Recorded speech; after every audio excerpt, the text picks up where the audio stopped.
يا أيها الذين آمنوا اتقوا الله ولتنظر نفس ما قدمت لغد واتقوا الله إن الله خبير بما تعملون. Assalamualaikum warahmatullahi wabarakatuh.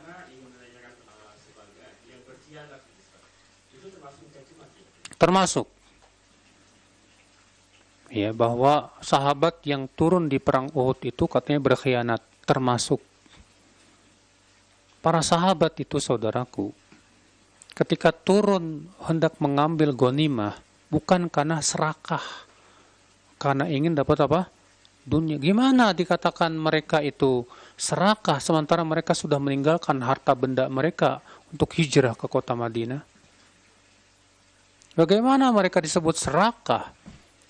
Ya, dan menginginkan dunia sementara mereka rela mati demi untuk membela agama Allah. Terus kemudian ada orang menganggap bahwa para sahabat yang turun ini hanya karena ingin dapat dunia. Aneh. Tidak sesuai dengan keadaan para sahabat. Kita husnudzon, mereka turun itu untuk membantu teman-temannya dan yang lainnya, dan mereka mengira peperangan sudah selesai. Iya. Namun memang disinilah kejadian kesalahan mereka. Mereka lupa bahwasanya Rasulullah jangan turun baik menang maupun kalah. Tapi mereka tetap turun karena dugaan perang sudah selesai. Ya, ternyata apa yang terjadi? Karena mereka menyelisih perintah Rasul, akhirnya terjadilah kekalahan. Namun kemudian apa? Menjadi hikmah untuk para sahabat setelah itu. Bahwa menyelisih perintah Rasul itu sumber utama kekalahan dalam perang. Ya, Allahu a'lam. Bolehkah ketika kita sakit pilek atau batuk dinisbatkan oleh cuaca buruk? Nah,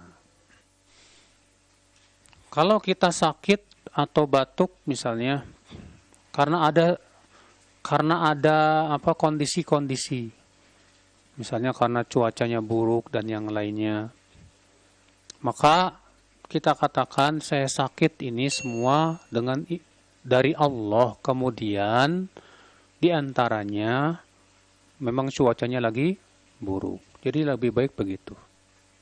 Kita katakan saya sakit ini semua dari siapa?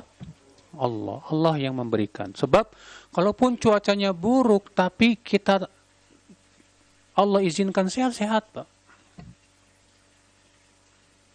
Iya. Makanya jangan dinisbatkan seluruhnya saya sakit semuanya gara-gara cuaca yang buruk. Buktinya banyak kok yang sehat.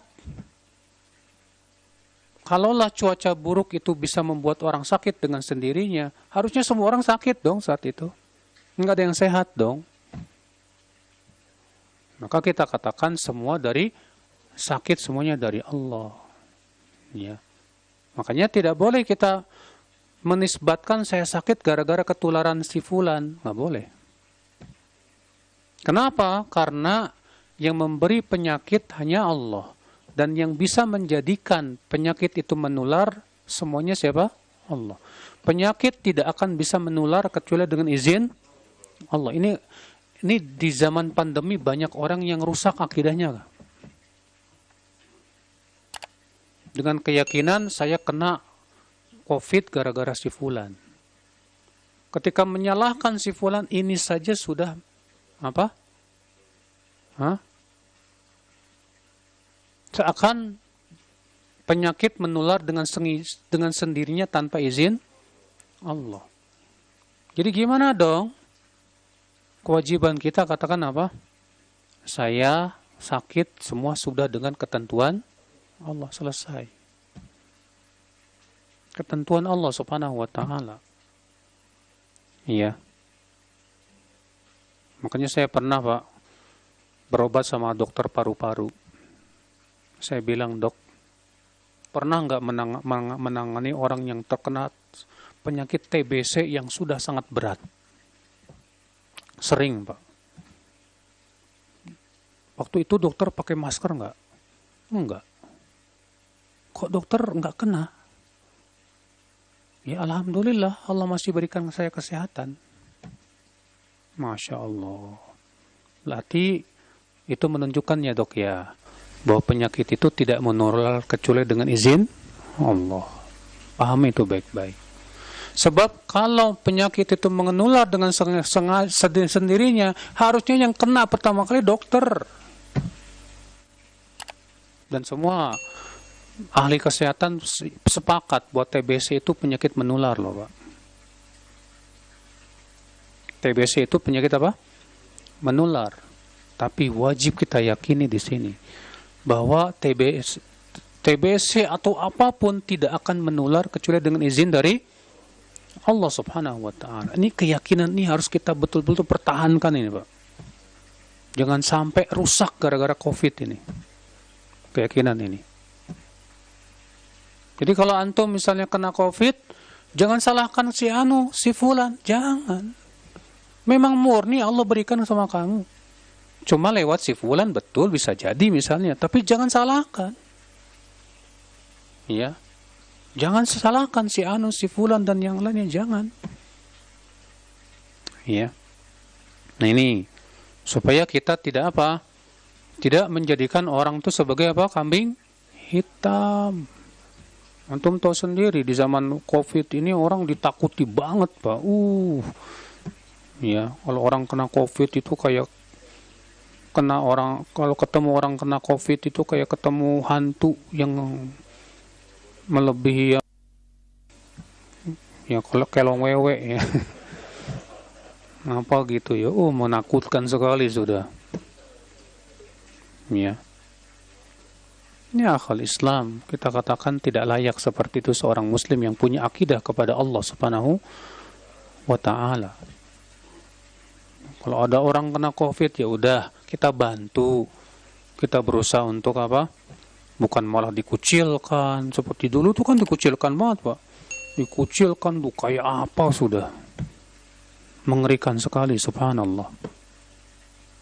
Iya. Taib. Terakhir, silakan. Oleh, kalau nggak salah, Husain Haikal membawakan satu kisah salah seorang sahabat Nabi yang bernama Utsman bin Affan radhiyallahu an, bahwa menulis di situ salah satunya Utsman bin Affan itu sebagai sahabat yang nepotisme. Apakah ini bagian daripada larangan dari hadis itu? Ini termasuk mencaci maki sahabat, menuduh Utsman nepotisme. Sekarang pertanyaannya, Pak, apakah nepotisme itu mutlak haram dalam Islam? Kalau antum punya orang dalam, ya, kemudian antum dimasukkan oleh orang dalam ke perusahaan, nepotisme bukan? Nepotisme, tapi dalam Islam boleh, nggak masalah. Ya, itu mimbab apa? Memberikan manfaat kepada saudara kita, sesama Muslim. Makanya nepotisme dalam Islam tidak mutlak haram. Yang haram itu nepotisme dalam masalah penegakan hukuman had. Ada orang mau dipancung gara-gara dia membunuh orang. Kemudian antum memberikan sebagai saudara, memberikan apa? Pak, tolonglah Pak, dia saudara saya Pak, jangan Pak. Haram dalam Islam. Iya. Nah ini, maka dari itu nepotisme sendiri, ya, dalam Islam sekali lagi saudaraku sekalian tidak mutlak haram. Dan penulis buku yang antum sebutkan itu sendiri secara akidah dan manhajnya bermasalah. Ya. Baik, saya kira cukup sampai di sini ya. Semoga yang saya sampaikan bermanfaat. Mohon maaf yang saya sampaikan bila yang benar ada semua, apabila ada yang benar semuanya dari Allah Subhanahu wa taala, dan apabila ada yang salah maka itu semua dari kekurangan ilmu saya dan dari syaitan. Dan saya mohon maaf bila ada kata-kata yang tak berkenan di hati. Subhanakallah bihamdik, asyhadu an la ilaha illa anta, astaghfiruka wa atubu ilaik. Assalamualaikum warahmatullahi wabarakatuh.